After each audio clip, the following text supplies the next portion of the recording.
തിരുവനന്തപുരം ശ്രീകാര്യത്ത് +2 വിദ്യാർത്ഥിനിയെ വളർത്തുനായ്ക്കൾ ആക്രമിച്ചു. ഗുരുതരമായി കടിയേറ്റ പെൺകുട്ടിയെ തിരുവനന്തപുരം മെഡിക്കൽ കോളേജിലേക്ക് മാറ്റി.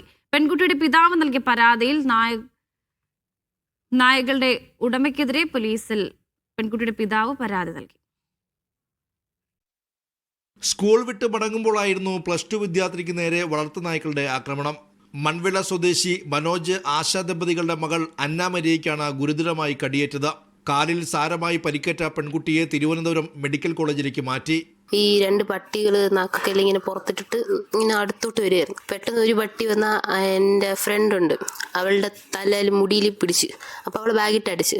അപ്പോൾ മറ്റേ പട്ടി എൻ്റെ പുറത്തോട്ട് ചാടിയപ്പോൾ ഞാൻ വീണിട്ട് അത് എന്നെ കാലിലിങ്ങനെ കടിച്ചുകൊണ്ടിരുന്നു. അപ്പോൾ ഞങ്ങൾ കുറേ വിളിച്ച്, അവൾ ബാഗ് ഇട്ട് അടിച്ചു, കുറേ അടിച്ചു. എന്നിട്ട് അപ്പോഴത്തേനും കുറേ ആൾക്കാർ വന്ന് അതിനിങ്ങനെ കുറേ അടിച്ചു, അത് ഓടിപ്പോയി. പോങ്ങുമൂട് ബാബുജി നഗറിൽ കബീർ നയന ദമ്പതികളുടേതാണ് ബെൽജിയൻ ഷെപ്പേർഡ് ഇനത്തിൽപ്പെട്ട ബെൽജിയൻ മെലിനോയ്സ്.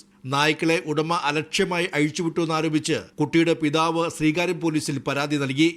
ആ സ്കൂളിലെ എല്ലാ കുട്ടികളും, അതായത് 2ാം ക്ലാസ്സിലും 3ാം ക്ലാസ്സിലും പഠിക്കുന്ന കൊച്ചു കുട്ടികൾ ആ റോഡിൽ കൂടെ പോകുന്നതാണ്.